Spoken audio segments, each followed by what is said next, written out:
Good morning dear friends. आज मैं आप लोगों को प्रोनाउन के सीरीज़ में और भी आगे के कुछ प्रोनाउंस बताऊंगा। तो प्रोनाउंस में अभी तक हमने आप लोगों को बताया था एक पर्सनल प्रोनाउन होता है, जहां पर हमने ये बताया था कि किस प्रकार से हमें आई, वी, माई इन सभी चीज़ों का हम प्रयोग कैसे करते हैं। अब हमें ये बताना है, और ये भी बताया था दिस दैट का कैसे प्रयोग करते हैं। अब देखिए कुछ ऐसे वर्ड्स होते हैं जिसका हम प्रयोग नाउन के स्थान पर करते हैं स्वयं के लिए। जैसे मैं अपना काम स्वयं करता हूँ, वह बाजार स्वयं जाता है, वह खाना स्वयं खाता है, मैं उसे स्वयं बुलाता हूँ। ठीक है, तो जहाँ पर स्वयं शब्द आता है हम उसको कहते हैं रिफ्लेक्सिव प्रोनाउन। जैसे मैंने अपना कार्य स्वयं किया है, I have done my work my self. तुमने उसे स्वयं मारा है, you have beaten him your self. तो जब आई होता है, अगर सब्जेक्ट आई है तो उसके लिए स्वयं के लिए माई सेल्फ लगाते हैं। अगर वी है तो स्वयं के लिए आवर सेल्व्स लगाते हैं। यू है तो स्वयं के लिए योर सेल्फ लगाएंगे। ठीक है, और अगर दे है तो वहाँ हम देम सेल्व्स कर देंगे। ही है तो हिम सेल्फ, शी है तो हर सेल्फ कर देंगे। ठीक है, अगर कोई मेल नाम है तो वहाँ हिमसेल्फ करेंगे, और फीमेल नेम है तो हर सेल्फ का प्रयोग करते हैं रिफ्लेक्सिव प्रोनाउंस के लिए। ठीक है, जैसे मैंने स्वयं उसे मारा है, I have beaten my self. उसने तुम्हें स्वयं बुलाया है, he has called you himself. मैं स्वयं उसे पढ़ाता हूँ, I teach him my self. वह मुझे स्वयं बुलाती है, she calls me her self. तो यहाँ पर जहाँ पर हम स्वयं के लिए यूज़ करते हैं वहाँ पर हम my self, him self, her self इस तरीके के वर्ड्स का प्रयोग करते हैं। लेकिन कभी कभी हमें वही स्वयं थोड़ा सा प्रेस करके बोलना पड़ता है, मैंने खुद बखुद ये कार्य किया है, I have done this work, I myself have done this work. देखिए माई सेल्फ को हम क्या यूज़ करेंगे, सब्जेक्ट के हम तुरंत बाद my self, him self, her self in सब का प्रयोग सब्जेक्ट के तुरंत बाद कर देते हैं। जैसे मैंने स्वयं उसे यहाँ आते हुए देखा, या मैंने खुद बखुद उसे यहाँ आते हुए देखा है, I have seen him, I myself have seen him coming here, I my self called him. मैंने खुद बखुद उसे बुलाया था। तो जहाँ पर खुद बखुद जैसे शब्द आ जाते हैं वहाँ हम माई सेल्फ का, हिम सेल्फ का प्रयोग सब्जेक्ट के तुरंत बाद कर देते हैं। ठीक है, तो यहाँ ये चीज़ आपको समझ में आ गया होगा कि जो एम्फैटिक प्रोनाउन का प्रयोग, इसी कहते हैं एम्फैटिक प्रोनाउन। एम्फैटिक प्रोनाउन का मतलब होता है कि हम दृढ़ता से कोई चीज़ बोलें। इसको हम हिंदी में कहते हैं दृढ़ता सूचक सर्वनाम। जैसे मैंने उसे स्वयं बुलाया है, या मैंने उसे स्वयं देखा है, ये नॉर्मल सा सेंटेंस हो गया। मैंने खुद बखुद उसे देखा है, तो ये हो गया एम्फैटिक प्रोनाउन। तो इसमें हम क्या करेंगे कि जो नॉर्मल रहता है तो माई सेल्फ, हिम सेल्फ को सबसे आखिरी में कर देते हैं। तो I have seen him my self, तो माई सेल्फ को हमने आखिरी में कर दिया। लेकिन I myself have seen him means मैंने स्वयं उसे, मैंने खुद बखुद उसे देखा है। तो जब हम एम्फैटिकली कोई कार्य करते बोलते हैं तब हम वहाँ पर जो माई सेल्फ, हिम सेल्फ जो रिफ्लेक्सिव प्रोनाउंस होते हैं उसको सब्जेक्ट के तुरंत बाद कर देते हैं। ठीक है, तो स्वयं के लिए हो गया। जैसे अब सेंटेंस का प्रयोग कहाँ कहाँ आता है, जैसे हमें इंग्लिश में बोलना है, as you know that we have to use in our speaking. How to use this in our speaking, we have to use as, मैंने स्वयं गाना गाया है, आई हैव संग अ सॉन्ग माई सेल्फ। मैंने स्वयं किताब पढ़ी है, I have read this book my self. वह स्वयं पढ़ता है, ही रीड्स हिमसेल्फ। वह स्वयं गाता है, ही सिंग्स हिमसेल्फ। और वह स्वयं कपड़े धोती है, she washes her clothes her self. ठीक है, तो यहाँ हमने हर सेल्फ, माई सेल्फ इसको सबसे आखिरी में यूज़ किया है। ठीक है, और मैं स्वयं इस कार्य को कर रहा हूँ, I am doing this work my self. यहाँ पर हमने माई सेल्फ को आखिरी में किया। मतलब किसी भी टेंस में हम इसका प्रयोग करते हैं रिफ्लेक्सिव प्रोनाउंस का। अब दूसरा आता है एक होता है ईच अदर या रेसिप्रोकल प्रोनाउन हम ये कहते हैं। रेसिप्रोकल प्रोनाउन का मतलब होता है परस्पर सूचक सर्वनाम। अब इसको हम अपने वाक्य में यूज़ कैसे करते हैं, इसको यूज़ इस प्रकार से करते हैं, जैसे एक दूसरे के लिए अगर कुछ हमें कहना है, वह राम और श्याम एक दूसरे की मदद करते हैं। जब कोई दो व्यक्ति हों तो वहाँ हम ईच अदर का प्रयोग करेंगे। अगर मोर देन 2 पर्सन्स हैं तो वहाँ पर वन एन अदर का प्रयोग करेंगे। जैसे राम और श्याम एक दूसरे की मदद करते हैं तो Ram and Shyam help each other. ठीक है, Sita and Gita love each other, है ना। तो इस तरह से Ram and his son love each other, मतलब राम और उसके पुत्र एक दूसरे से बहुत प्रेम करते हैं। राहुल और Gita loves each other, Rahul और गीता एक दूसरे से बहुत प्रेम करते हैं। तो जब एक दूसरे से संबंधित कोई वाक्य आ जाए और दो हों उसमें, तो वहाँ हम ईच अदर का प्रयोग करेंगे। अगर दो से ज़्यादा है, जैसे राम श्याम एंड घनश्याम आ गया, तो यहाँ पर राम श्याम एंड घनश्याम मतलब हुआ कि दो से ज़्यादा हो गए। इट मीन्स हम यहाँ पर वन अनदर का प्रयोग करेंगे। जैसे Ram Shyam and Ghanshyam help each other नहीं होगा, यहाँ वन अनदर हो जाएगा। Ram Shyam and Ghanshyam help one another. जैसे वे आ जाए तो वे भी हम मानते हैं कि दो से ज़्यादा ही हो सकते हैं और दो भी हो सकते हैं। जैसे वे वे एक दूसरे की सहायता करते हैं तो दे हेल्प वन अनदर। वे एक दूसरे को मिठाइयाँ बांटते हैं, दे डिस्ट्रीब्यूट्स या दे डिवाइड और they distribute sweets one another. We distribute sweets one another. तो यहाँ जहाँ पर हम ये देखेंगे कि अगर दो से अधिक के बारे में बात की जा रही है तो वहाँ वन अनदर का प्रयोग कर देंगे। अगर दो के बीच में बात की जा रही है तो वहाँ पर ईच अदर का प्रयोग कर देंगे। इसी को हम रेसिप्रोकल प्रोनाउन कहते हैं। तो अब इसके बाद आता है एक माई सेल्फ, मतलब माई सेल्फ वाला तो आपको हमने बता दिया। अब एक और आता है सेंटेंस, जैसे either of you, neither of you, इस तरीके के वर्ड्स आते हैं। कहीं कहीं हम लोग बोलते हैं कि either of you, none of you, है ना। इस तरीके से हम कैसे यूज़ करते हैं, इसका मतलब क्या होता है। देखिए, इसको प्रोनाउंस में हम डिस्ट्रीब्यूटिव प्रोनाउन कहते हैं। तो डिस्ट्रीब्यूटिव प्रोनाउन को हिंदी में कहते हैं विभागा सूचक सर्वनाम। ऐसे सर्वनाम का हम प्रयोग वहाँ करते हैं जैसे हम कहें each of you can do this work, तुम में से प्रत्येक इस कार्य को कर सकते हो। ईच का मतलब होता है प्रत्येक, ईच और एवरी दोनों का मतलब होता है प्रत्येक। प्रत्येक यहाँ से जा सकते हैं। ईच ऑफ मतलब तुम में से प्रत्येक यहाँ से जा सकते हो। तो each of you can go from here, उनमें से प्रत्येक यहाँ ठहर सकते हैं। Each of them can stay here. ठीक है, तो each of them, each of you, each of, तो इसका मतलब हुआ उनमें से प्रत्येक। ठीक है, प्रत्येक के लिए हम ईच का प्रयोग करेंगे। और एक होता है आइदर, एक होता है नाइदर। आइदर का प्रयोग हम दो के बीच में करते हैं। जैसे राम और आइदर ऑफ यू, जैसे आइदर ऑफ यू या either of both of you, हम यहाँ पर यू को ये मानते हैं कि यू दो लोग होंगे। Either of you can do this work, तुम दोनों में से कोई एक इस कार्य को कर सकते हो।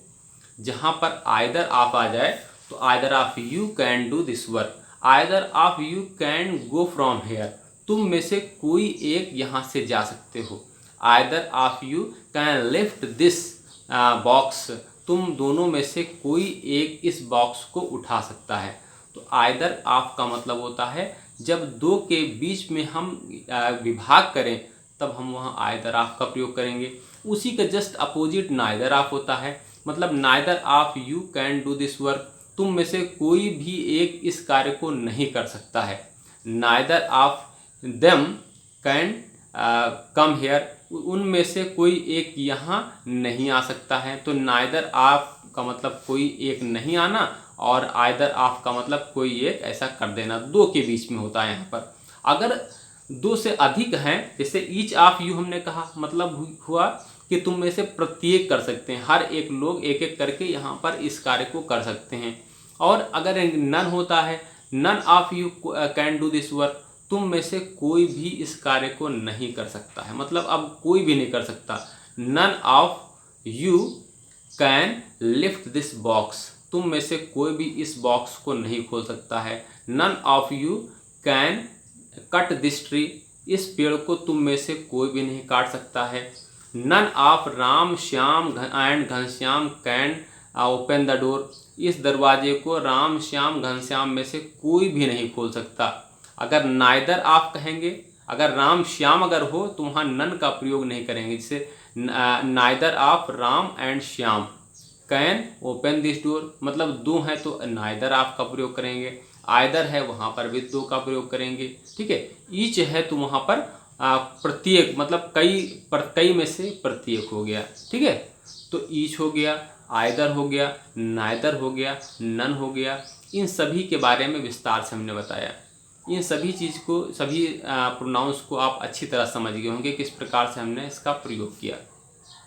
देखिए कहीं कहीं और भी कुछ प्रोनाउंस होते हैं, जैसे हम एक होता है इंडेफिनिट प्रोनाउन कहते हैं, जैसे होता है कुछ आ रहे हैं। अगर ऐसे ऐसे हिंदी में हम वाक्य बोलते हैं, कुछ आ रहे हैं, सम आर कमिंग, कुछ जा रहे हैं, सम आर गोइंग, कुछ पढ़ रहे हैं, सम आर रीडिंग। तो यहाँ पर अ फ्यू आर, तो a few are, a little is, तो जब इन सभी चीज़ का मतलब इन सभी वर्ड्स का हम प्रयोग करते हैं तो उसको हम इंडेफिनिट प्रोनाउंस कहते हैं, ठीक है।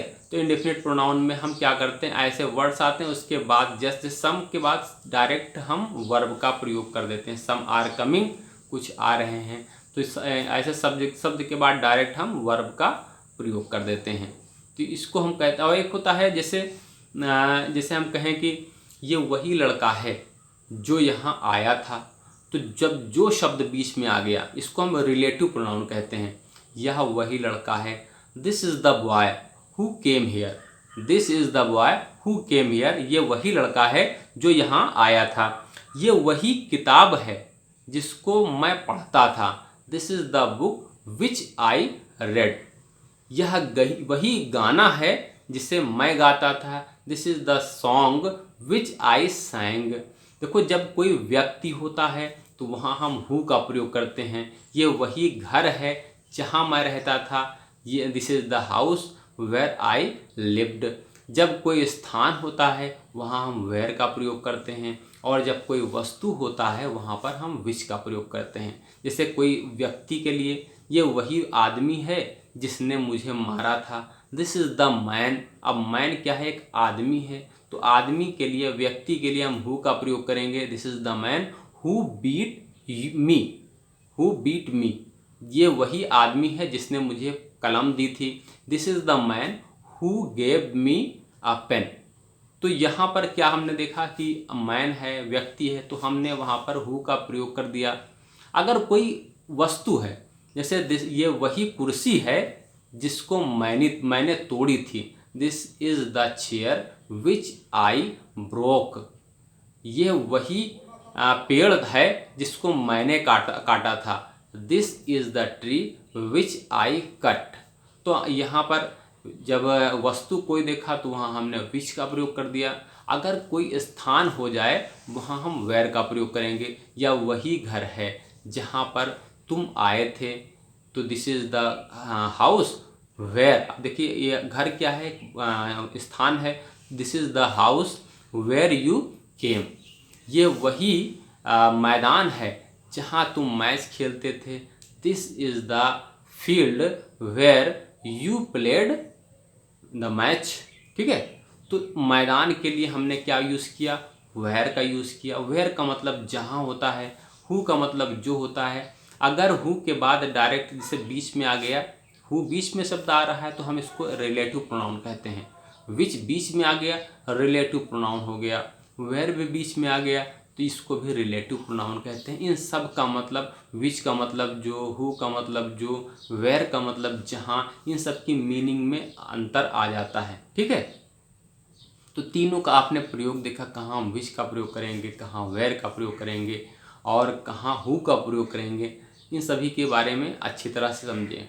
और एक होता है प्रोनाउन, जैसे एक्सक्लेमेटरी प्रोनाउन होता है, जैसे आ जाता है व्हाट ही हैज़ डाइड, मतलब क्या, वो मर गया है।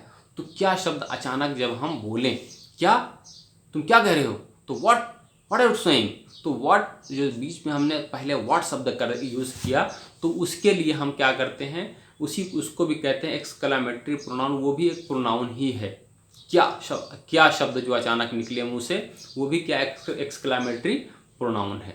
ठीक है, तो ये सारी चीज़ आपने समझे, ईच अदर समझा, दो के बीच में ईच अदर, और दो से ज़्यादा है one and other, my self, him self, इसको आपने देखा, रिफ्लेक्सिव प्रोनाउन इसको कहते हैं, एम्फैटिक प्रोनाउन कहते हैं। जैसे मैंने उसे स्वयं देखा है, I have seen him my self, ये हो गया रिफ्लेक्सिव प्रोनाउन। मैंने खुद ब खुद उसे देखा है, I myself have seen him, तो इसको कहते हैं एम्फैटिक प्रोनाउन। और एक हमने बताया आपको कि कैसे जो के लिए हु का प्रयोग करते हैं, विच के लिए जो के लिए विच का प्रयोग करते हैं अगर वस्तु है, और जहाँ के लिए वेयर का प्रयोग करते हैं स्थान के लिए। ठीक है, तो ये सारी चीज़ आपने समझी।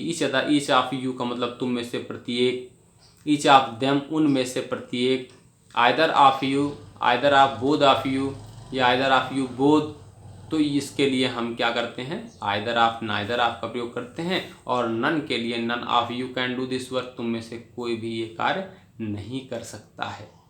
ठीक है, तो ये हमने क्या बताया आपको, प्रोनाउंस के बारे में बताया, इनका प्रयोग बताया, where I have to use such type of pronoun in our speaking, because you know that whenever we are going to speak, first we have to know the part how to use the sentence. Okay, first when we have to speak before any other person, first we have to know the secret of the word, where I have to use this word in which place, because when we are speaking we need at that time there is no time for me that about thinking about this, that what is the use of this sentence, this word, how to use this. Before some time we have to study every type of sentences, every type of words, because you are going to be a good speaker. This is why if you want to be a good speaker, you have to gather more and more knowledge, as no matter from where you are gathering knowledge. A small child can give you knowledge, he can provide you knowledge, your teacher can provide you knowledge, and your friend can provide you knowledge. Wherever anyone is speaking English, you should go there and you should try to listen what he is speaking. You should also you should also take the help of your internet, because everyone at this time, everyone has internet, and open the internet, there is a lot of stories, there are a lot of stories in English. You should go to the stories, cartoons. Cartoons are very helpful, because if you open the cartoon, they speak very slowly, because the cartoons are made for the children, and you know that children don't know how to speak properly and how to listen properly. This is why their speaking is very slow. Everyone can understand what they are speaking. Okay, so you are a beginner, you can understand everything easily. In beginning you will not understand, after some time you start to understand. So I am saying that take the help of internet and listen more and more, because your first step to listen when you are going to speak English. Okay, तो आप इस कार्य को करते रहिए, जैसा जैसे हमने बताया इन सभी कार्य को आप करते रहिए, और आप एक दिन अच्छी तरह से इंग्लिश बोलेंगे। ठीक है, धन्यवाद।